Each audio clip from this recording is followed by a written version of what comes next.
السلام علیکم۔ پروگرام آئینہ کے ساتھ طاہر احمد بھٹی آپ کی خدمت میں حاضر ہے، اور دن بھر ایک شعر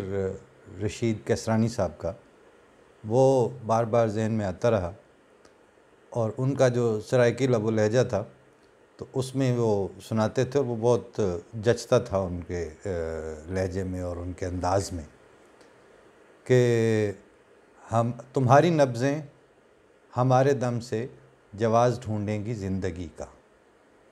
کہ لکھنے والے نے لکھ دیا ہے مریض تم ہو طبیب ہم ہیں۔ تو اس کو جب کیسرانی صاحب مرحوم اپنے پورے اس میں جوبن پہ ہوتے تھے اور سناتے تھے تو وہ اردو کو ہی سرائیکی انداز میں ادا کرتے ہوئے بڑے دبنگ اور بھاری لہجے میں کچھ اس طرح کر کے کہتے تھے کہ تمہاری نبضیں ہمارے دم سے جواز ڈھونڈیں گی زندگی کا، کہ لکھنے والے نے لکھ دیا ہے مریض تم ہو طبیب ہم ہیں۔ کیوں یہ سارا سلسلہ چلتا رہا کہ ایک دوست نے کل پرسوں فون پر کہا کہ آپ سیاسی معاملات کو زیادہ تر زیر گفتگو کیوں نہیں لاتے؟ تو میں نے ان سے تو نہیں درخواست اس طرح آگے سے جواب دیا، میں نے کہا جی کوشش کریں گے انشاءاللہ بات کریں گے، لیکن خود اپنے طور پر میں نے کہا اچھا کوئی موقع آیا تو سب دوستوں سے یہ بات شیئر کر دیں گے کہ سیاست کے جو روزمرہ مسائل ہیں کہ اب چائنا کے ساتھ تعلقات کیسے چل رہے ہیں، سعودیہ کیا کہہ رہا ہے، ہمسایہ ممالک کے ساتھ کیا پینگیں بڑھ رہی ہیں یا نہیں بڑھ رہی، تو اس طرح کی جو باتیں ہیں یہ بعد میں آتی ہیں۔ آپ کا جو داخلی گھر کے اندر کا ذہنی اور قلبی جو سکون ہے وہ سب سے پہلے نمبر پر آتا ہے، افراد کی صورت میں بھی، انفرادی زندگی میں بھی اور قومی اور اجتماعی زندگی میں بھی۔ آپ اگر ذہنی طور پر انتہائی پریشان ہیں اپنے بچوں کی وجہ سے، آپ کے ہاں کوئی کرونیکل پیشنٹ اور بہت بری حالت میں آخری سٹیجز میں کینسر پیشنٹس جو ہیں وہ ہاسپٹلائز ہو، اگر کوئی گھر کا آپ کا قریبی فرد، تو اس وقت ایک بے حسی کو چھوتی ہوئی انٹیگریٹی چاہیے کہ آپ ان ساری چیزوں سے صرف نظر کر کے تو اپنی سٹڈی یا اپنی لائبریری میں بیٹھ کے تو جدلیاتی مادیت یا مارکسزم کے اوپر کوئی بڑی گہری اپنا مطالعہ جاری رکھ کے تو اس کے ساتھ مضمون نگاری کرتے رہیں۔ یہ بعض چیزیں ہو سکتا ہے کرنے والے کرتے ہوں گے، کسی نے لکھا بھی ہے کسی بڑے اس کے بارے میں کہ غالباً کارل مارکس کے بارے میں کہ جس وقت انہوں نے داس کیپیٹال لکھی تو اس وقت ان کے لیے پتہ نہیں بیٹی بیمار تھی، بچہ اس طرح گھر میں، ٹھیک ہے یہ سلسلے چلتے ہیں، لیکن یہ واقعات مثال کے طور پر تو پیش آ سکتے ہیں، ان کو زندگی کا عمومی رویہ بنا کے اس طرح سے زندگی ہر فرد نہیں کر سکتا۔ تو جب آپ کو روزمرہ نظر آ رہا ہو کہ بعض بنیادی ریاست کے اور حکومتوں کے اور معاشروں کے اور ملکوں کے انڈیکیٹرز ہوتے ہیں جو بتاتے ہیں آپ کو کہ آپ کی سمت درست ہے یا نہیں، اور آپ کا جو اوورآل رجحان ہے وہ اپ ورڈ ہے، گراف جا رہا ہے یا ڈاؤن ورڈ جا رہے ہیں، تو پھر ان کو اپ ورڈ سے ڈاؤن ورڈ، اور ڈاؤن ورڈ اگر جا رہا ہے نیچے کی طرف، تنزلی کی طرف آپ جا رہے ہیں، تو اس کو اب ترقی کی طرف جانے کے بھی اشاریے ہوتے ہیں، وہ ساتھ ساتھ وہ انڈیکیٹرز جل بجھ رہے ہوتے ہیں، آپ کو پتہ چل رہا ہوتا ہے کہ اگر یہ کام ہو رہے ہوئے تو پھر یہ کام ممکن ہیں، ورنہ نعرے ہیں، باتیں ہیں، وہ جتنی مرضی کر لیں۔ تو دن کے وقت آج ایک ہم نے دیکھا چھوٹا سا کسی نے وہ بنا کے منسوب کیا ہوا تھا نجم سیٹھی صاحب کی طرف کہ وہ کہتے ہیں کہ پاکستان ایز اے حکومت پریشان اس لیے ہے کہ سعودیہ وغیرہ سے جو امیدیں تھیں وہ ان کی پوری نہیں ہوئیں، اور او آئی سی بھی، فارن پالیسی کا یہ حال ہے کہ او آئی سی بھی کشمیر کے معاملے میں اب ان کو سپورٹ نہیں کر پا رہی اور نہیں کر رہی، تو اس کے نتیجے میں ان کے پاس آپشن ہی یہ بچتا تھا اس مایوسی کے اور ناکامی کی ایک کیفیت کے عالم میں کہ وہ گھر بیٹھ کے نقشے میں کشمیر فتح کر لیتے۔ ٹھیک ہے، یہ واقعہ تو ہوا ہے، اس کا انکار تو نہیں کیا جا سکتا کہ شاہ محمود کو، میں نے اس دن اپنے پروگرام میں ذکر بھی کیا تھا کہ شاہ محمود قریشی جو ہیں وہ پہلی دفعہ وزیر خارجہ نہیں بنے، پہلے بھی ہوا کرتے تھے. تو کیا وزارت خارجہ میں جہاں ڈپلومیٹک وارفیئر کا بھی پڑھا جاتا ہے، سنا جاتا ہے، ان کو پریزنٹیشنز بھی دن میں پتہ نہیں کتنی دی جاتی ہیں، بریفنگز بھی ہوتی ہیں، دوسرے ملکوں میں بھی جانا ہے، آپ کا ایکسپوجر بھی ہے، تو وہ سارا کچھ آپ کو بتا نہیں دیتا کہ مطلب آپ اس طرح بیٹھ کے تو ایک نقشہ جاری کر دیں تو اس سے خطے فتح نہیں ہوا کرتے. تو اس میں پبلک کو ایک غیر حقیقی ٹرک کی بتی کے پیچھے لگانے اور اس طرح کا امپریشن دینے کی کیا تک بنتی تھی. لیکن بہرحال انہوں نے دیا، وہ ہم سے پوچھ کے تو نہیں اس طرح کر رہے تھے، لیکن جب وہ کر رہے ہیں تو ان کی مرضی، جاری رکھیں، وہ اپنا آزاد ہیں وہ اس طرح بیہیو کرنے کے لیے. لیکن دوسرا سوال کہ وہ جو میڈیا اس بات کو لے کے کاتا اور لے دوڑی کے تحت بھاگ پڑتے ہیں، کیا ان میں سے بھی وہ جو رجل رشید ہوتے ہیں کہ ایک سینسیبل لوگ،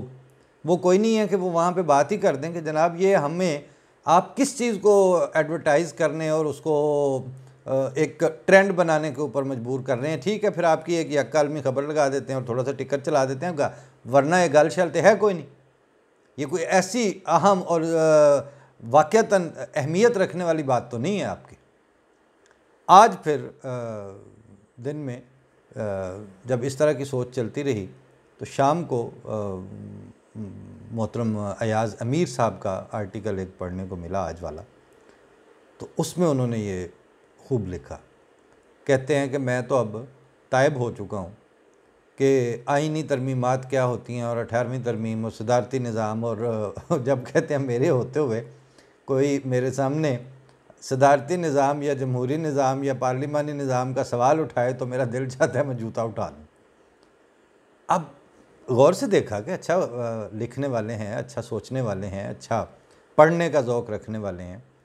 تو انہوں نے بھی آخر پہ اپنے سارے سم اپ جو بات اس پہ کی کہ وہ جو 11 اگست والی تقریر تھی اور اس کا وہ جو آخری پیراگراف جو نچوڑ تھا اس تقریر کا اور اس روڈ میپ کا،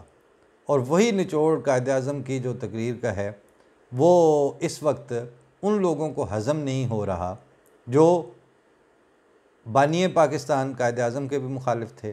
اور اقبال کے بھی مخالف تھے. اور اقبال اور بانی پاکستان اس ملائیت کے اور ان ملائیت زدہ ذہنوں اور اس طرح کے مذہبی دھڑوں کے مخالف تھے. تو اب ان دونوں کی آپس میں بقول ایاز امیر صاحب کے، کہتے ہیں مجھے تو بنتی نظر نہیں آ رہی. تو جب یہ بنتی نظر ہی نہیں آ رہی تو میں تو مایوسی کے مزید گہروں اس میں اترتا جا رہا ہوں کہ جو ہوتا ہے پھر اس پہ کیا کریں. یعنی اس لیول کے لوگ جو آج سے 2 سال 3 سال 4 سال پہلے تک اپنی روح اور اپنی جان کو شامل کر کے اپنی تحریر میں ایک امید افزا انداز میں، جسے کہتے ہیں دبنگ انداز میں بات کرتے تھے، تحریر لکھتے تھے، وہ بھی اب بیک فٹ پہ چلے گئے ہیں. تو جب وہ بیک فٹ پہ چلے گئے ہیں اور جب یہ حال ہے، فضا یہ ہو، تو دلوں میں نزاکتیں کیسی. جو ابر ہے سو اب وہ سنگ و خشت لاتا ہے، فضا یہ ہو تو دلوں میں نزاکتیں کیسی. اب اس کو یہ شروع میں کیوں کہا تھا کہ تمہاری نبضیں ہمارے دم سے جواز ڈھونڈیں گی زندگی کا؟ وجہ اس کی یہ ہے کہ اب آپ، ڈان نے بھی آج ایک تفصیلی رائٹ اپ اس پہ لکھا کہ پاکستان اور سعودیہ کے جو تعلقات ہیں وہ اب تاریخ کی پسترین سطح پر ہیں، بہت نیچے چلے گئے ہیں. اور اس میں انہوں نے کچھ امید افزا اشاریے بھی دیے اپنی طرف سے. لیکن یہ بات بہرحال واضح ہوئی کہ ہماری اس وقت کی جو فارن پالیسی ہے اس کے نتیجے میں سعودیہ دور ہو رہا ہے. اور عجیب اس میں سے ایک ایسا جملہ پڑھنے کو ملا کہ وہ تو بالکل جیسے کہتے ہیں کہ اپنی انفرادی معیشت پہ بھی اگر کوئی بندہ اس حال کو پہنچ چکا ہو تو پھر اس کے بعد کسی نے اس کی بات کا کیا وزن بنانا اور کیا اس کو اہمیت دینی کہ جی وہ 3 بلین یا $1 ملین جو اماؤنٹ رکھی ہوئی تھی وہ پارکنگ منی کے طور پر تھی پاکستان میں. تو جب یہ حالات ہوئے اور وزیر خارجہ کے بعض بیانات کو ناپسند ہونے کی وجہ سے سعودی حکومت نے اس میں سے $1 ملین فوری طور پر واپس تقاضا کر لیا ہے۔ اور پھر آگے یہ خبریں بھی کہ جی وہ پاکستان نے پھر چین سے لے کے تو ان کو واپس کر دیا۔ اب یہ ہمسایوں میں جیسے وہ ہے کہ ایک کم ظرف آدمی نے آپ کو دیے ہوئے پیسے یا حوصلہ دیا ہوا کہ یہ آپ کے پاس ہیں، وہ اس طرح ایک مطلب آپ کے سکرو ٹائٹ کرنے کے لیے، بلکہ سکرو ٹائٹ بھی کیا کرنا، خود کم ظرفی کا مظاہرہ کرتے ہوئے کڈ میرے پیسے، اس انداز میں۔ تو وہ کہا اور جی وہ چین سے لے کے پکڑ کے ادھر سے پکڑ کے ادھر کس کی ٹوپی کس کو پہنا کے جب معاملات یہاں تک آ جاتے ہیں تو اس وقت خارجہ پالیسیاں کیا بننی ہوتی ہیں۔ اصولی بات ہے کہ خارجہ پالیسی بنتی ہی آپ کے داخلی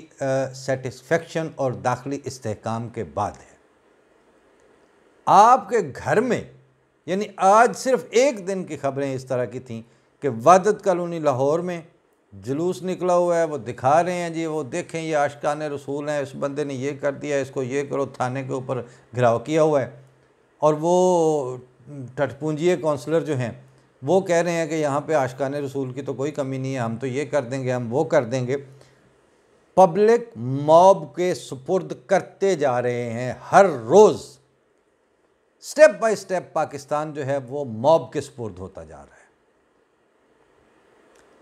جب ملک کے اندر آپ کے داخلی طور پر یہ صورتحال ہوگی، آپ نے خارجہ پالیسیاں کس بات پہ ترتیب دینی ہے اور تشکیل پانی ہے آپ کی؟ خارجہ پالیسیز تو ان کی بنتی ہیں اور وہ خارجہ پالیسیز بناتے وقت اپنے اصولی موقف کے اوپر سٹینڈ لیتے ہیں اور کھڑے ہوتے ہیں جو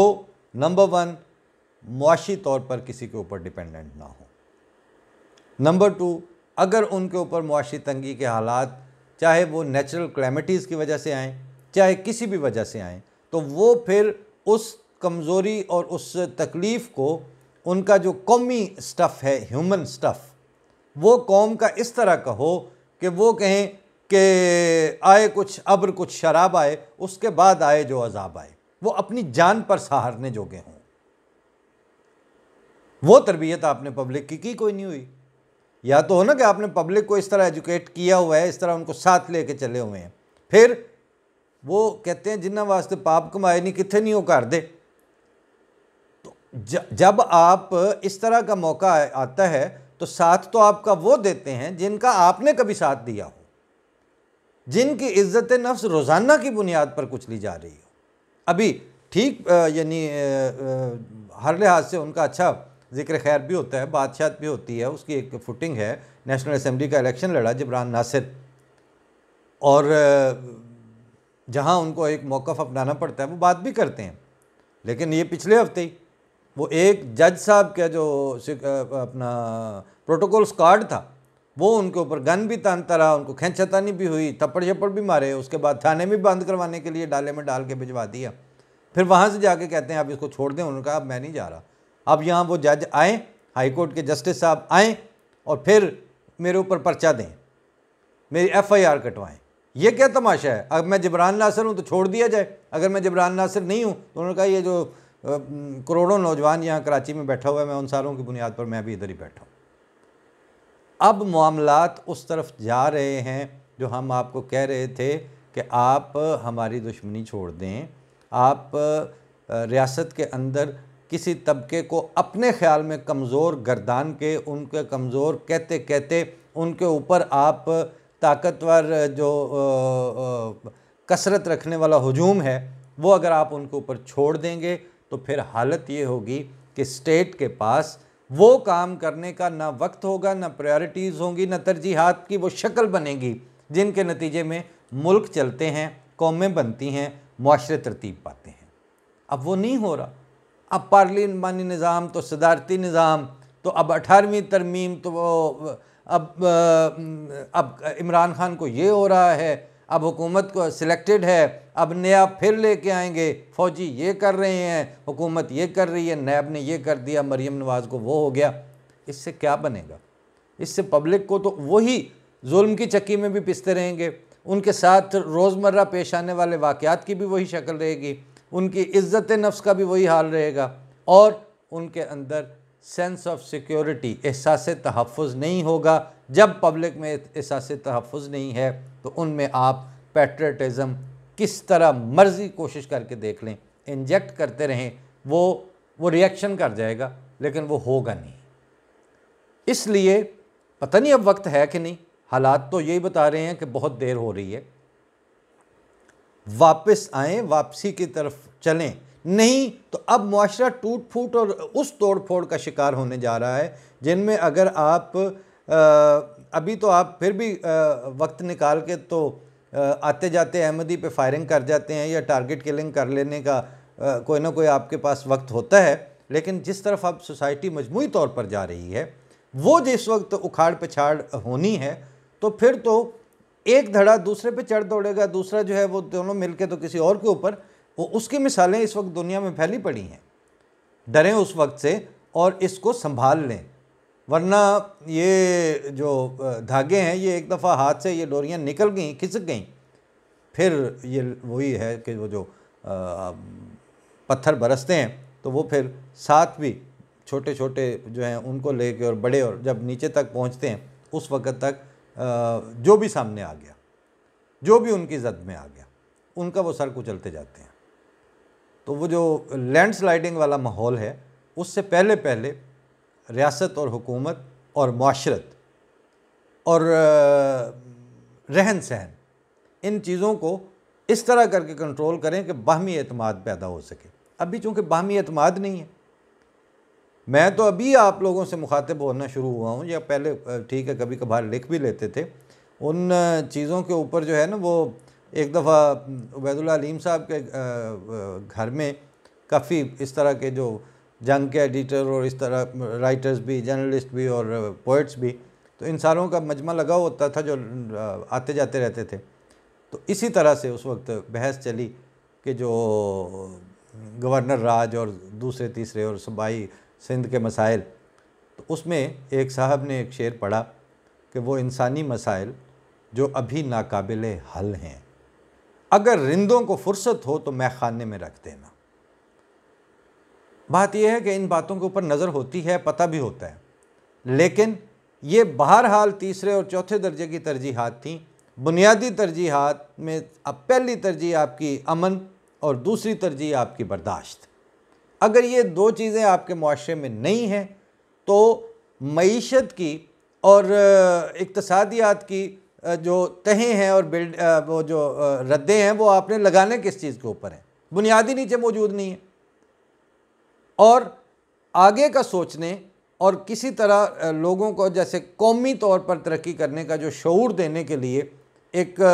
لائحہ عمل مرتب کرنے کے لیے جس پیس آف مائنڈ کی ضرورت ہے، وہ پھر اسی چیز کا محتاج ہے۔ یہاں تو اس وقت منافقت، جبر، استحصال اور بد نظمی، بد انتظامی اور کرپشن، یہ چیزیں کھل کھیل رہی ہیں، اور ان کے کھل کھیلنے کے لیے ضروری ہے کہ ان کو انتہا پسندی، بغض، عناد اور منافرت کا ساتھ ساتھ ہوا ملتی رہے، پیٹرول چھڑکتے رہیں، آگ بھڑکتی رہے، تو وہ جو بنیادی مسائل ہیں ان کی طرف آنکھ نہیں جائے گی، اور جو لوٹ مار کا بازار ہے وہ اسی طرح گرم رکھا جا سکتا ہے۔ اس فضا میں مجھے خوشی ہوئی کہ ایاز امیر جیسا آدمی، جس نے حکومت کا حصہ رہ کے بھی دیکھ لیا، بڑے سے بڑے میڈیا ہاؤسز کا حصہ بھی وہ ہیں، تو وہ اگر ایسے ہاتھ کھڑے کر کے آج کے کالم میں اس نے لکھا ہے تو اس کا مطلب ہے کہ جو محسوس کرنے والا طبقہ ہے وہ اب اسی نہج کی طرف آ رہا ہے کہ اگر قائد اعظم کی 11 اگست والی تقریر اور اس کے جو آخر میں بات کہی گئی ہے کہ آپ آزاد ہیں اور اسٹیٹ کا اس سے کوئی لینا دینا نہیں ہے کہ آپ کس عقیدے سے تعلق رکھتے ہیں، اگر اس پر مغز اور اس تقریر کے مغز کی جو لائنیں ہیں ان کی طرف آپ نے توجہ کوئی نہیں کرنی، تو پھر وہ ایاز امیر نے تو کہا کہ میری طرف سے آپ کیا لفظ تو یہی بنتا ہے، بھاڑ میں جائیں، لیکن بات یہی ہے کہ پھر کہتے ہیں میں اپنے گھر میں ہی ٹھیک ہوں۔ مجھے اب نہ آپ کے لیے سوچنا ہے نہ آپ کے اوپر بات کرنی ہے۔ کبھی موڈ آتا ہے تو وہ لکھ دیتے ہیں، لیکن وہ اس وقت ان دنوں میں نوٹ کر رہا ہوں کہ وہ مونولاگ کی اس کیفیت میں چلے گئے ہیں، ڈائلاگ سے نکل آئے ہیں، کیونکہ وہ کہہ رہے ہیں کہ میں کس سے بات کروں اور کیوں کروں۔ ہم پھر بھی وقتاً فوقتاً کر لیتے ہیں۔ جن دوستوں نے اصرار کیا کہ آپ سیاست پہ بات کریں، آپ حالات حاضرہ پہ بات کریں، وہ پھر جناب یہ ہیں حالات حاضرہ۔ اور اس پہ وہ ایک مصرع بھی ہے کہ حالات حاضرہ کو کئی سال ہو گئے۔ پاکستان میں اللہ کرے کہ ہمارے حالات حاضرہ روزمرہ تبدیل ہونے والے حالات حاضرہ بن جائیں۔ فی الحال تو حالات حاضرہ کو کئی سال ہو گئے، اس پہ اب کیا گفتگو ہو، کیا بات کریں۔ جن کو چاہیے تھا کہ وہ قوم اور ملک بنانے میں اپنا کردار ادا کرتے، وہ اپنی ذاتی منفعتیں اور اپنے ذاتی ایسٹس بنانے میں لگے ہیں، اور جن کو یہ چاہیے تھا کہ اب اگر ان لوگوں کو، ان لیڈروں کو ہمارا خیال نہیں ہے تو پھر ہم ہی ان کو چھوڑ دیں، ان کو چھوڑنے کا، ان سے ہاتھ اٹھانے کا، ان سے فاصلہ پیدا کرنے کا اور ان سے امیدیں نہ لگانے کا شعور ہی پیدا نہیں ہو رہا، تو پھر ان پہ بھی کیا بات کریں۔ لہٰذا اب اللہ تعالیٰ کے سپرد ہے، جس دن خود سے احساس ہوگا، کیونکہ اب یہ جبران ناصر والے واقعے نے کافی یعنی ذہن کو ایک طرح سے اداس کیا ہے کہ اگر یہ صورتحال بن گئی ہے اور عدلیہ کے اور ہائی کورٹ کے ججز جو ہیں ان کا بھی اب یہ لیول ہو گیا ہے، تو اب دیکھیں، ابھی یہ بات ججوں پہ آئی ہے، پھر جرنیلوں پہ آئے گی، کسی کو کسی کا احساس نہیں ہوگا، تو جب بے حسی یہ ہو تو کیا ہے؟ بے حسی وہ ہے کہ کرتا نہیں انسان محسوس۔ اللہ تعالیٰ لوگوں میں ایک سینسٹائزڈ اور سینسیبلٹی، اس کا احساس اور ادراک اور عرفان عام کرے، پھر شاید اس پہ بات بھی ہو سکتی ہے۔ اور ترجیحات متعین کرنے کا، وہ ترجیحات سامنے رکھیں کہ جس طرح ایسے نہیں ہوتا کہ بنیاد آپ بعد میں رکھ لیں گے، فی الحال آپ چوتھی منزل بنا لیں۔ آپ کی بنیاد پیس اینڈ ٹالرنس ہے۔ اگر ٹالرنٹ سوسائٹی نہیں ہے، اگر پیسفل معاشرہ نہیں ہے، معیشت کو آپ بھول جائیں۔ اور جب یہ تین چیزیں نہیں ہوں گی تو خارجہ پالیسی کس کی؟ داخلی انتشار کا جو شکار معاشرے اور ملک ہوتے ہیں ان کی کون سی خارجہ پالیسی ہوتی ہے؟ کریں گے اب بات، مجھے اس میں کوئی اعتراض نہیں ہے، لیکن اگر بات کریں گے تو پھر بہت کچھ کھلے گا، اور پھر آپ سمجھیں گے کہ اچھا آپ نے تو ہمیں بالکل ہی سیدھی سنا دیں۔ تو اصل بات یہ ہے کہ پردہ داری سے وقت گزر جا رہا تھا تو ٹھیک تھا، لیکن اگر آپ ملک کا اور قومی معاشرت کا اور رہن سہن کا سچا تجزیہ کریں گے تو پھر پیش کرنے کے لیے کچھ نہیں ہے، جب تک آپ تبدیلی دلوں، ذہنوں اور اپنی نیتوں میں نہیں لائیں گے۔ اللہ تعالیٰ توفیق دے اور بچنا مقدر کرے آپ لوگوں کے لیے، انتشار مقدر نہ کرے، یہی دعا ہے۔ آگے مالک وہ ہے، وہ دلوں کے حالت ہماری بھی جانتا ہے، آپ کی بھی جانتا ہے۔ فی امان اللہ، السلام علیکم۔